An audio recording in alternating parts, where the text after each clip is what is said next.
So what go on, my people, your people, blessed love, how the I them doing, blessed morning to the I them Jamaica morning, the I them don't know, today is when Monday the what, 23rd, right? Yeah, 23rd of September, saying 2024, how the I them doing, how the I them doing well.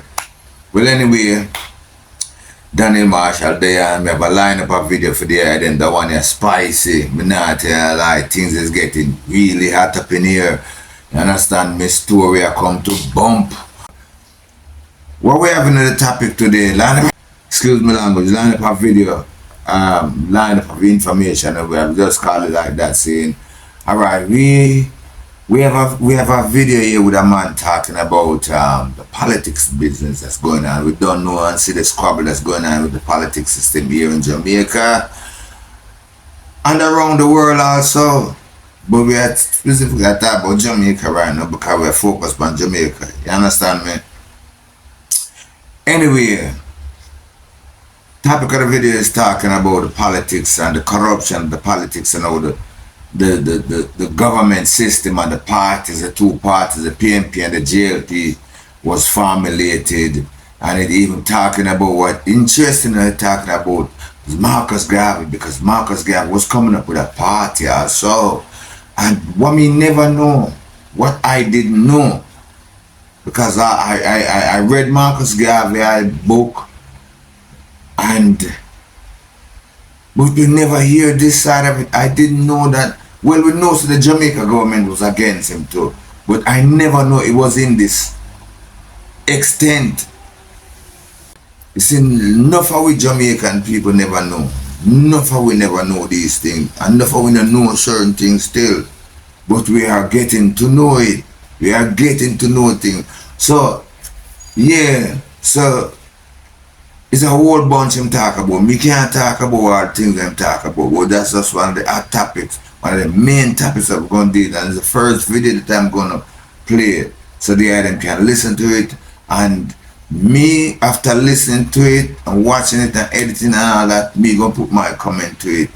Understand me? My own opinion. You know, everybody free them own opinion, so me I will be the first to put my opinion to. You can follow suit and do the same and put your opinion in the comment box and make you know what you think, because we know that these are hot topics. What we're dealing with is governmental and politics business on this video. See, it's alright, that video aside. The next video we're going to talk about is Minister Vaz. Remember, I put out a video. Yeah, my people, remember I put out a video telling the them say, me don't believe this man, yeah, about the discovery of oil being found in Jamaica. Remember I put out the video and tell the them to me, do believe say oil there. And this man nah tell me the truth. Well, alright, we have the facts right now for deal with it. Done. Alright, saying so. Stay with that video and watch to the end, saying. Alright. In collaborating another video that is talking about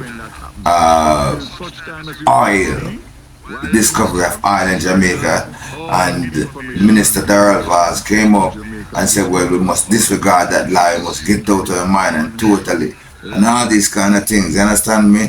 So we have a video dealing with that topic, telling us and showing us that, well, there is oil in Jamaica, and they're about to start putting the operation, putting things together to dig the oil up, to get the oil out, and they were talking about how much money they're going to pay to train people. That mean us common Jamaica, they're going to have to train us how to deal with it. And I guess more money have to run, because we the common people who maybe are a worker gonna have to know how to deal with this new situation and this new discovery. Remember last week we put out a video that they found gold and other minerals here in our area. So we know that discoveries is happening. We know that transformation is happening. We know that things are going on. Understand me? So I'm going to play that video there and me hear that too. Me also going to play another video with a Rasta man now, talking about Mr. Nigel Clark and his departure from our finance, or government, from being our finance minister to working with the IMF. All of that corruption, all of these corruption and thing, all these thing coming up right now, and this is up for us to look and see and believe the truth right now. It's easy for us, it's easy for we as black people, suffering black people, believe the truth. It's easy because oh God man, Lord God, whoa. We get to realize that better can be done and better has not been done. See, so we'll play that video too. We also will play a video with Footer Hype talking about Mr. Andrew Holness right now, because they don't know. Long time people are looking against Andrew Holness, and enough people now believe, even myself, enough people now look into certain things, but now it up front in our face right now. We can't do nothing. Hold up right now. You understand me? Vibe cartel is still a trend, but I don't think vibe cartel is hot topic right now. At least that's not my hot topic right now. These topics that we are dealing with right now are my hot topics. Them this right now. So we're gonna play that video with Footer Hype, and you Footer Hype because we used to then start investigate Andrew Holness' house, and everybody, the biggest thing right now that is the biggest scammer. People all over social media, people are saying, why, yo bro God, teach me some of them scamming skills now, or how you do it. You understand me? With so much account over the place, so much money have come through, your business is yet your file nil, you know, your tax return at the government, and we are set to the world. No wonder why corruption is so prevalent. No wonder why. Nobody no care, nobody just, it's just a big old exploit. At that Jamaica country, Jamaica country one big old exploit. My God, yo, something up, somebody have to put on a football, something have to be done, man. That can't go on. It can't. No. So anyway, we're gonna play the first video with this this president. I think he's the president of UIC. I think that's another political party that's coming up in Jamaica. You understand? We also got hear about the maroon, let's say maroon president, which is Mr. Curry. We're going to hear something about him, because people are saying that why he took side with the PNP government, you understand me, when he look away, because people are looking and expecting maroon people like this president to come up with another political party, you know. These are the things that family and that people, man, because people right now, it seems like people tired of the JLP government and then tired of the PNP government, and then people just want a change. So anyway, without further delay, we could jump right now that video there and make the them see and hear what go on. And just do the right thing. Subscribe, share and subscribe. Hit the notification bell. Make sure you like the video from right now. Give the video a good algorithm, and you know, kind of straighten that thing. Blessed love. We'll jump right now the video. Don't. Have you ever asked yourself the question, where did Jamaica's constitution come from? Think about it carefully. In the 1960s, the Jamaican people voted in 1962 to leave the Federation of the Caribbean. They were misled by Bustamante and the JLP that it was in their best interest not to be a part of a federation of Caribbean states. In other words, they rejected a unified Caribbean where all of us would be one country. They rejected that, but they didn't do that out of knowledge and wisdom and understanding. They did that out of ignorance, and they were misled by Bustamante and his party for personal reasons to do that. After that, what do you call it now, decision to leave the Federation, Norman Manley, together with Bustamante, decided to pursue the path of a so-called independent Jamaica. But that was a trick, and I'm going to explain to you how and why. So the people of Jamaica, mistakenly or otherwise, voted to leave the Federation. Okay? They voted to leave the Federation. And these two parties then sat down and decided that they're going to apply for independence on behalf of Jamaica. Let's put it that way. And so they put together a preliminary presentation for the colonial body that was running Jamaica, which is the UK. And their position was, we'd like to be independent and we want to create what we call a constitutional monarchy. I'm sure they didn't think of that by themselves, but let's give them the benefit of the doubt. And so they went to England and they said to the monarchy, we want to be independent, but we want to keep you as our head of state. And we want to keep as many of your way of doing things as possible, including having a partisan system of governance where we'll divide into two tribes and fight each other for scarce benefits and spoils, according to P.J. Patterson. The colonial office sanctioned their plan, of course happily so, because basically we're going to tell the people of Jamaica that you're independent, but you're going to maintain a colonial structure and operate from that. So they came back to Jamaica with a document called the Order in Council from the Monarchy of England and said, yeah, we are now independent and we're going to be your two parties, government and opposition, and we have some rules about how we're going to run things pretty much between us, two cousins, Norman and Bustamante, two parties that came from them, having destroyed Marcus Garvey and his political party at the time, which was the first political party in Jamaica and the first People's Party. Yeah, it was a People's Party. And the two colonial parties worked with the plantocracy, that's the PSOJ back in those days, and the media, which is controlled by the PSOJ, of course, and back in those days, the plantocracy. And together with the Crown, they colluded in strategic ways to ensure that they got rid of Marcus Garvey and stopped his political party and prevented Jamaica from having a real government of the people, by the people, and for the people. And they created this fake constitution, an Order in Council, and then they implemented that. But wait a second, did the people of Jamaica ever vote for that constitution? Did the people of Jamaica ever ratify that constitution? I put it to you, and the answer is no.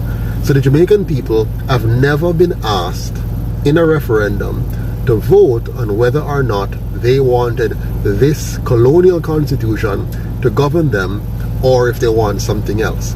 So the people of Jamaica have never ratified, they have never voted for what we now call the Jamaican Constitution.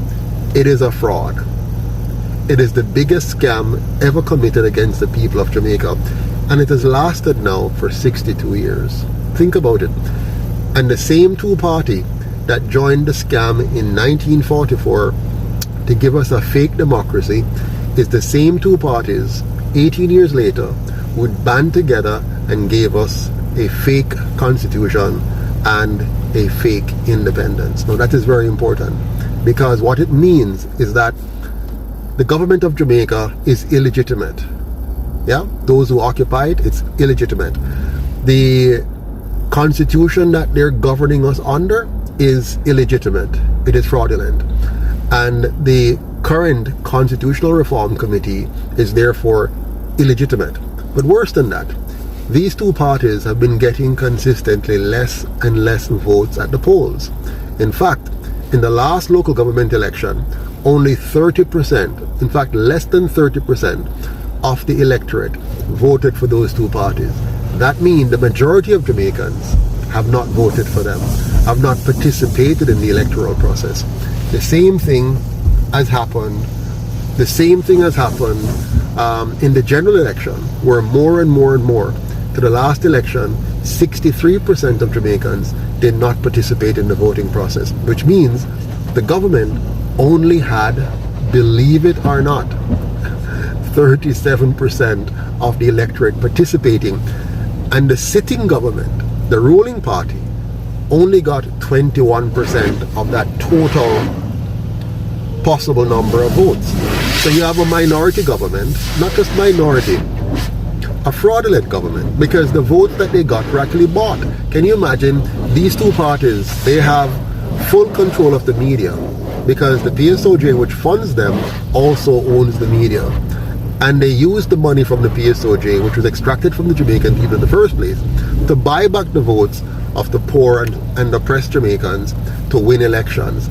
They do this so that they can keep out other parties, because once the PSOJ controls the bulk of our economy and has the funds to give back to them, and the PSOJ oligarchs only funds them, then you're blocking out any other party from being able to participate under normal circumstances. Any third party have to find a tremendous amount of money from alternate sources in order to compete with them. So the deck is stacked against third parties and fully in favor of the two colonial parties. In fact, the entire constitutional setup is designed to protect the interest of those two parties. The Electoral Commission of Jamaica is set up to protect that bipartisan position of those two parties. So the bottom line is, Jamaica is caught between a rock and a hard place. We're stuck. We are in a monopoly, a political monopoly and economic monopoly that gives the two parties and the elites from the PSOJ oligarchs full dominion and control over Jamaica, even if the people decides not to vote. And we have been doing that. Here's the catch. We need to realize that the Constitution of Jamaica is not the Constitution of Jamaica. It is an order in council from the monarchy of England that has never been ratified by the people of Jamaica, which means it's null and void. That constitution has no say over us, but we have behaved as though it does, and we have followed their court system as though it does.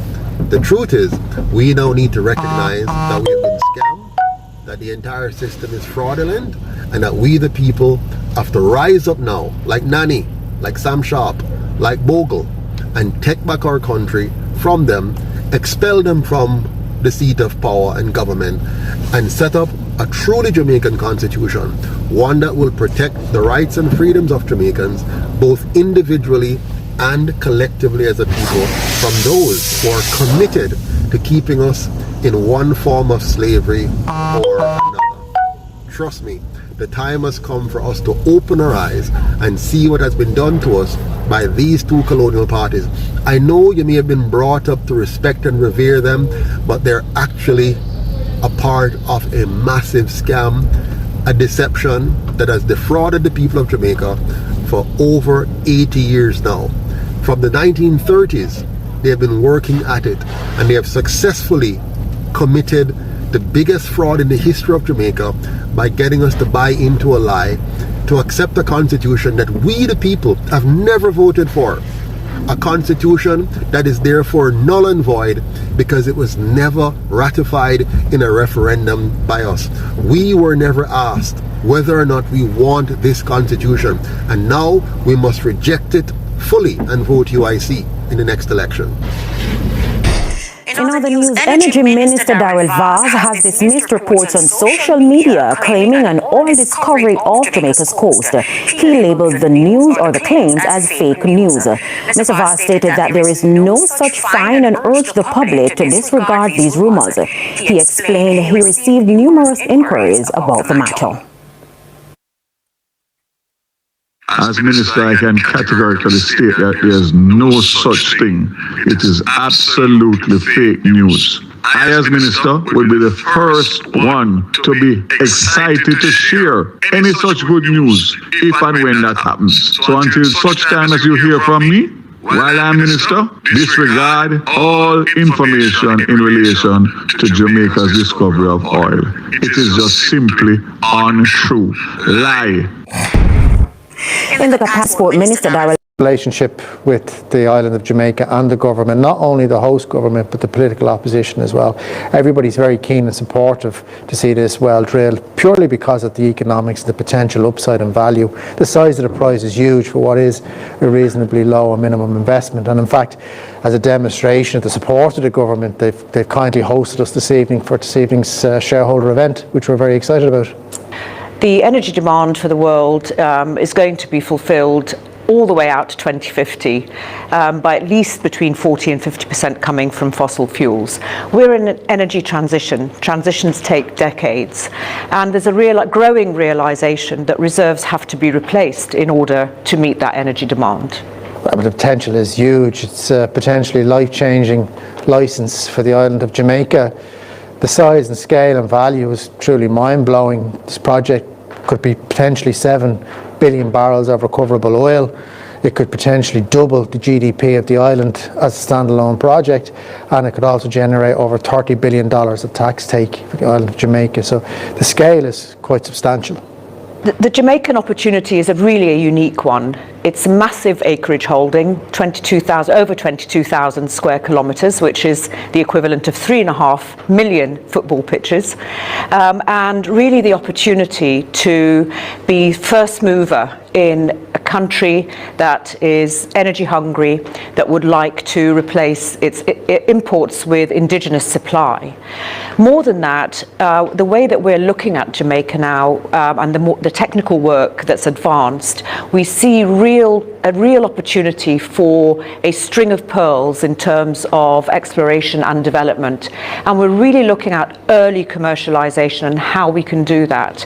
And with that, we've built a development around, it's conventional, it's using floating production and storage offshore systems, such as used in the Stabroek license in Guyana, for example. And actually, we have many similarities to the Stabroek license.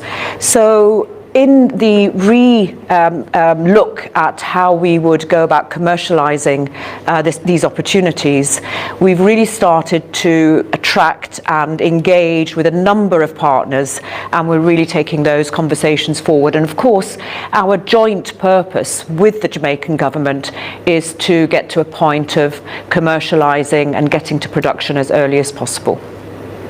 It's frontier exploration. There's not too many of those projects left in the world, and the fact that a company of our size has 100% of 29,000 square kilometres of acreage is really, really impressive. And it's in our hands now to move it forward, and as I've touched upon, the size of the prize is so big for what is really a minimal investment up front. So I think we're really excited now moving forward into the remainder of this year, our existing work programme, and hopefully drilling an exploration well in 2025 or 2026.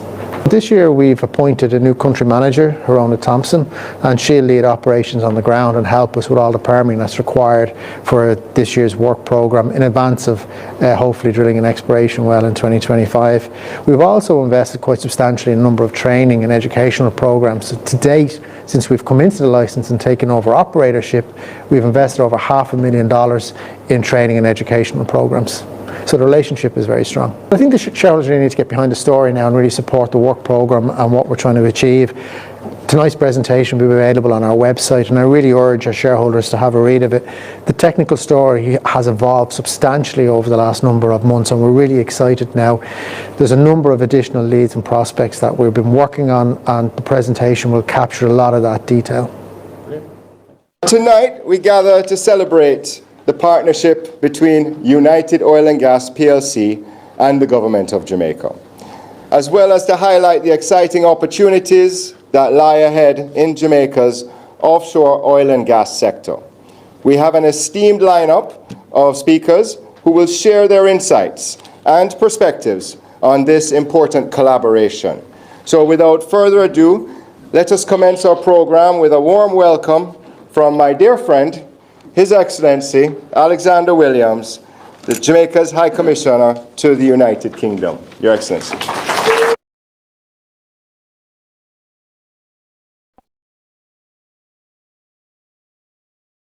Shalom, Israel. Watch this. We begin this evening with the announcement from the International Monetary Fund, IMF, that Jamaica's Finance Minister, Dr. Nigel Clark, has been picked to become one of its deputy managing directors. He is set to assume the post in October. We have team coverage this evening, beginning with Javon Keys. Very excited that Dr. Nigel Clark is going to join our senior management team as a deputy managing director. So I know that most people think the IMF is a bank, that is here to help poor countries and help Jamaica, right? But so that you get a better understanding of what the IMF does, watch this video. The IMF comes in to a third world country and wants to nationalize it or build infrastructure, or there's aid packages. These aren't aid packages, these are loans.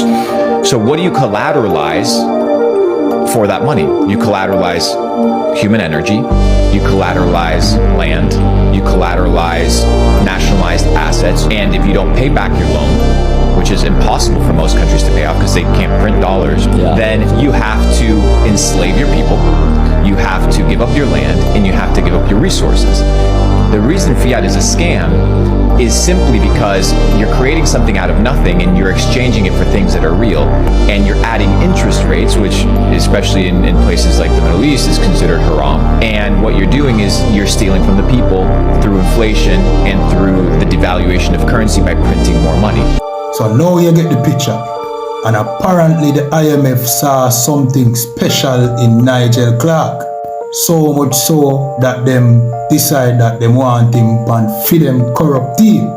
So to make it simple, Nigel Clark was playing the game so well that the IMF decided that he was well suited for this job. And Nigel Clark, being the finance minister of Jamaica, the man who's supposed to, lead Jamaica out of financial difficulties, gave up his job so that he could join the IMF, which shows you that he not really care about the welfare of Jamaica.